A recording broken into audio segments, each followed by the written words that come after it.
football. It's personal between me and you, and I'm going to do you some serious harm, you big stiff idiot. The untouchable True School Sports Empire proudly presents something the boxing games is missing. Hey, what's going on? It's your boy BT, and I came here to talk some boxing with the thousands of True School Sports subscribers. Now, just wanted to come give my thoughts on that whole Tony Yoka Carlos Takam fight, because when I heard the news yesterday that Tony Yoka lost to Carlos Takam, I was very surprised. Why? Because first and foremost, I never really graded Tony Yoka as a top fighter, even coming into the pros. When I watched the film on him, Phil Horgovich and Joe Joyce, all the guys that medaled in the Olympics that year, I was least impressed with him, even though he won the gold technically, right? So I'm surprised because Carlos Takam, and I got all the respect in the world for Carlos Takam, but Carlos Takam, let's face it, he's a guy that is durable, he's tough, but he's always kind of not been able to cut the mustard and measured up at the top level of boxing against some of the top fighters. So this was an opponent in which you would be led to believe that they brought Takam to get Tony Yoka a win. So I just watched the fight just now, and literally Tony Yoka, for a guy of his size, I mean, he does some things very well. He's got a good right hand when he decides to throw it. You can see remnants of his speed and things like that. But he is, I think the announcer put it best. Tony Yoka just isn't violent enough for a guy that big with that size. He's not violent enough. And I think what you saw in the fight is you saw him allow a 42-year-old man, Carlos Takam, be able to fight at his pace, fight his fight.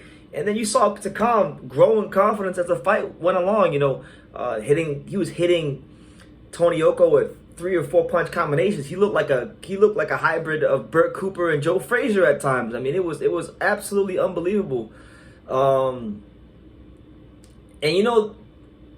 Tony Yoka also has Virgil Hunter as his trainer, which doesn't help either. And my good buddy Stacey McKinley, who's trained a number of champions in his time in boxing and a lot of heavyweights, he stated many times to me, he says, BT, a lot of trainers, no matter how good they are, they just can't train heavyweights. And when I think of that statement, I think of what Stacey told me, because it's the truth.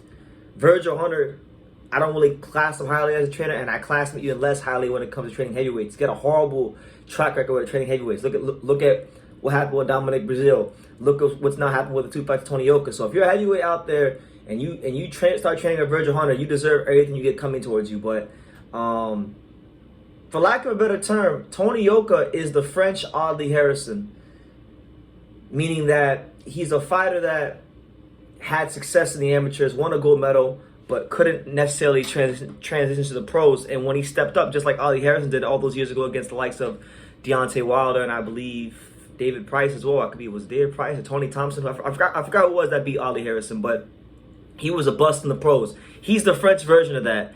And it's going to really, really take some serious soul searching, some serious changes for Tony Yoka to get anything out of his career at this point. I mean, his back-to-back losses in his hometown, on the spin, in France, to Martin Bakoli and Carlos Takam equally. I mean, there's no shame in losing, but to lose twice in dominant fashion, the way he's lost twice in dominant fashion on home soil in France, it really don't get much worse than that for Tony Yoka. So I think that the commentator put it brilliantly when he said that, forget a world title, forget being a contender, I'm not so sure Tony Yoka is even good enough to challenge for a European title.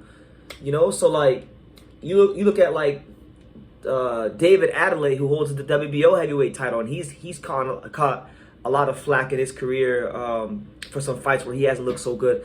I don't even think if Tony Yoka were to fight David Audley next, I would make David Audley a decent favorite, because you look at the way Yoka fights. He gives his opponents a lot of ground. He allows fighters to fight at the pace they want to fight at. He doesn't really impose his will on the fight. He's kind of just sailing with the wind. So, it's unfortunate, but he's just not cutting the mustard. So it is what it is there. But as far as Carlos Takam, I think, it's a good feel-good story for him, because, as the Brits would say, Carlos Takam is a proper fighting man. This guy doesn't duck no smoke. He's fought all comers. He's fought Joseph Parker, Anthony Joshua, Derek Chisora, Jerry Forrest, Joe Joyce, Arslanbek Makhmudov, Tony Yoka. And then if you go even back further in his career, guys like Alexander Povetkin, Tony Thompson, even the faded version of Michael Grant. I mean, Francois Botha, the faded version of Francois Botha. He's been in there with a lot of top operators, a lot of names. So for me, it's like I'm happy for Takam. The 2 fights I like to see for him because he's proven that he's still durable enough to beat the guys that aren't good enough. I would like to see him in there with a guy like David Audley. I think David Audley would be a step above Tony Yoka at this point. David Adelai's European champion. I feel like Takam could operate on that European level and acquit himself quite well. Adelai's coming off of a brilliant stoppage win for the European title. I think Takam would be a great step up in class for him. And if not David Audley, if Takam is still hell-bent on fighting on that world-class level, then I got an even better idea, right? Because one thing I know about Takam is he's not like these other heavyweights in the top 10 or the top 15 or the top 20. He will fight anybody, anywhere, anytime. He's fought Arslanbek Makhmudov. He fought Tony Yoka, who was the gold medalist in the 2012 Olympics. He's fought Joe Joyce, who was the silver medalist in the 2012 Olympics, or 2016, I should say. Why not fight the bronze medalist of the 2016 Olympics, and why not he go fight Filip Hrgovic? I feel like Hrgovic can't get opponents. This guy doesn't turn down fights. He's coming off of a win against a guy Hrgovic was trying to fight back in last year in Yoka. Why not? Takam's got name value, he's got credibility, and he's coming off of, I would say, probably the biggest win of his career, in which he's never looked better. So I would say like Hrgovic, David Audley, those are a couple of names that come to mind when I think about fights for Carlos Takam. But congrats to him. He's really, especially the last couple of fights, he lost to Makhmudov, but he looked really good in that fight. And Makhmudov stocks went down since that fight. When he fought Joe Joyce, he gave him hell in the early rounds. So even though he's been losing these fights, I feel like he's actually kind of getting better at the end of his career. So God bless him, and shout out to Carlos Takam for always taking on all comers and always going out there and giving great fights. He's a real fighting man, and I got all the respect in the world for him. And if not Hrgovic or Audley, another fight I could see for him. Why not Michael Hunter? Michael Hunter has been able to get fights, so Michael Hunter I think would be a good fight.